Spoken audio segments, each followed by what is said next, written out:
Hi, it's Brian Timoney here, and welcome to episode 3. Yes, we're on episode 3 already, and we're really getting through the questions. So, yeah, here we are. I'm settled in for the day yet again.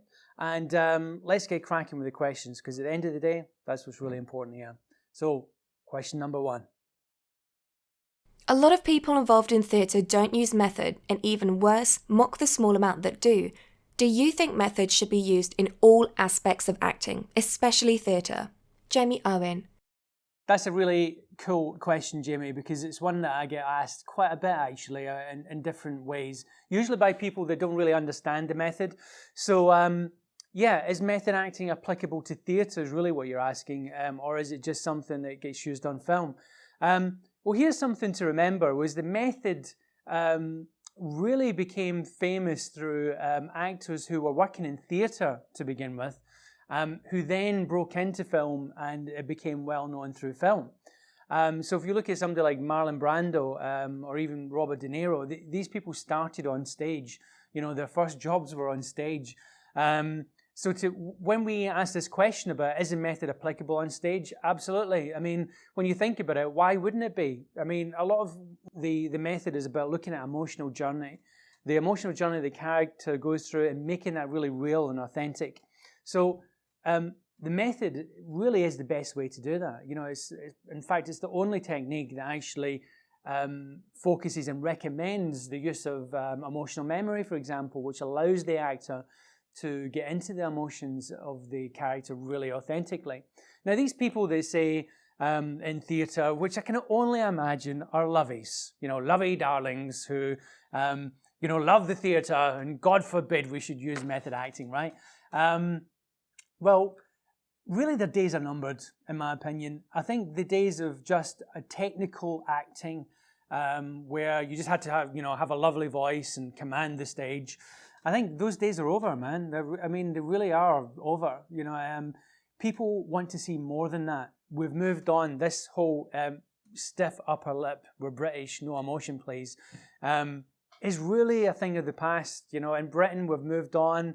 We're much more open to being emotional and the use of emotions than maybe we were back in the 60s, for example, where some people are still stuck, right? So when they say, oh, you know, you shouldn't use the method, I say, well, of course you should. Now, I'm not saying that you shouldn't be technically aware on stage. You absolutely have to be.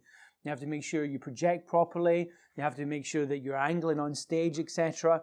But it's equally important as the emotional journey. And I think it really is beyond dispute that the method and the techniques used within the method are the best way of doing that. I mean, 80% of Best Actor Oscar winners since the year 2000 have been method actors. You can't really argue with that. Now, I know you're asking about theatre as opposed to film, but like I said, a lot of these actors started on theatre, so it's not like they suddenly changed technique to work on film. So here's what I say. The naysayers, when it comes to theatre, ignore them. Let them say what they will. What you're really interested in is authentic and real performances emotionally, as well as developing the full character. And in my opinion, to do that, the method on theatre is just as applicable as it is on film. Of course, film and theatre are different mediums, require different technical skills, but at the core of it, you still have to be authentic to the character and their emotional journey. So I think that answers that question. Let's move on to the next one. For a long time now, I've been contemplating giving acting a try, and perhaps film acting as a career. Whilst at school, I was bullied a lot and wanted to prove to everyone, but also to myself, that I could do something worthwhile and different.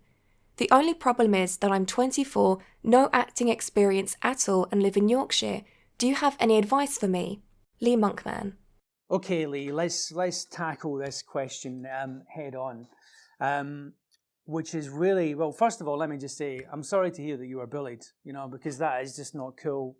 There's no circumstances that makes that cool, right? So I'm sorry to hear that. But again, let's not that make you hold you back doing what you want to do, right? You want to become an actor, then that's history now. Let's move on. So where do you go from here? You know, you're saying that you live in Yorkshire. There's not a lot of options, you say, around there. Well, here's the thing. When it comes to acting, the hub, if you like, within the UK, the main area that has probably the highest concentration of acting activity is London. I mean, a lot of the casting directors, agents, theatres, production companies are here in London, right? Now, I know that's probably not what you want to hear because you live in Yorkshire. But let me tell you, I understand where you're coming from because I lived in Glasgow. And while there is a community of acting going on in Glasgow, there is an industry there. And I felt that for me personally, I wanted to go to London where I felt there was a big pond there, right? And there was a lot going on. So for me, that's what I wanted to do. And I don't think that your location should hold you back. You know, you might be where you are now, but if you want to seriously get into the industry, then maybe you have to consider going to the industry. But here, Lee, listen to me now, because this is really important that you hear this, is the industry is not going to come to you. It is not going to come to Yorkshire. It's not going to chap on your door and ask you to be a part of it. If you want to become part of the industry, you need to go to it.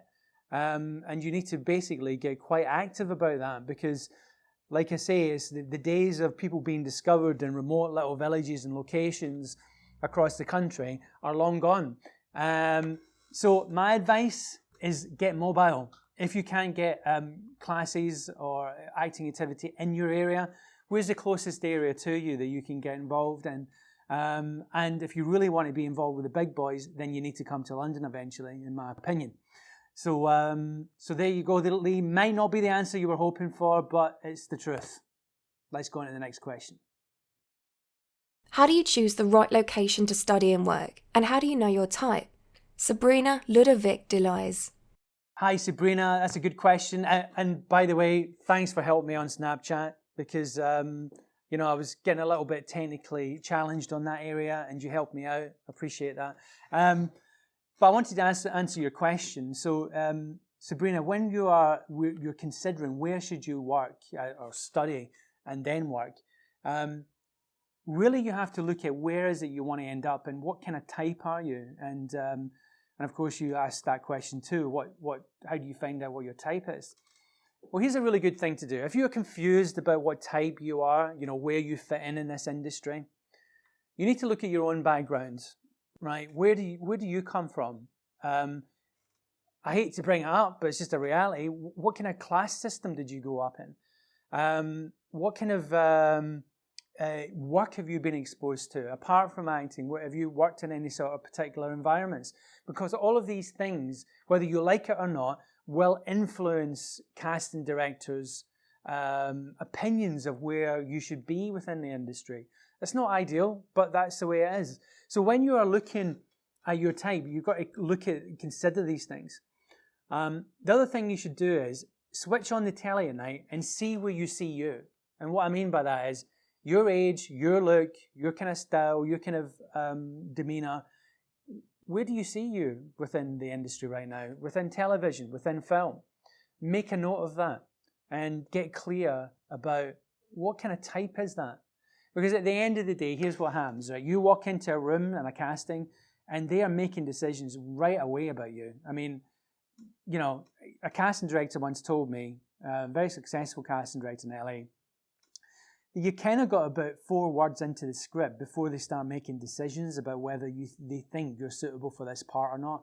4 words. So they are making some snap judgments based on what they're seeing in front of them right away. And so that helps you identify your type. Would you make a good doctor?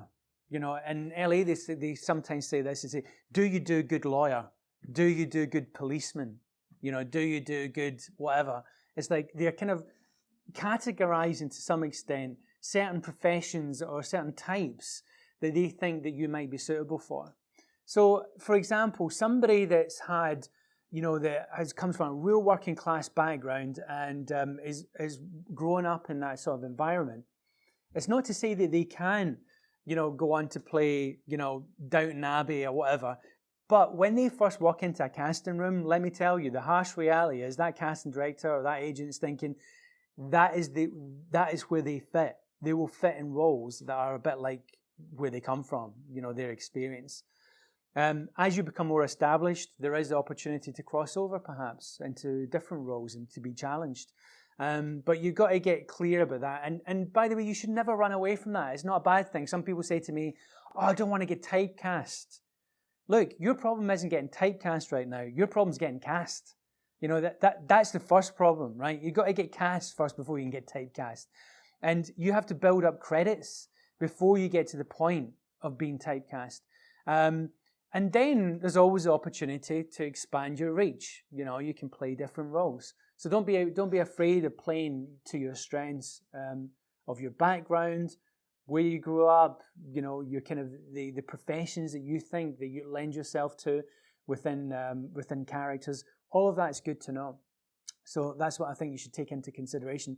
And by the way, I think you were getting at potentially, Sabrina, as well, countries and locations.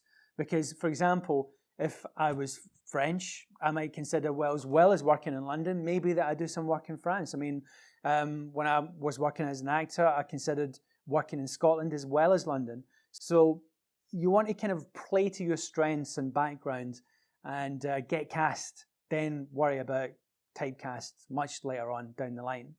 And by the way, when we're talking about typecasting, didn't do Clint Eastwood any damage.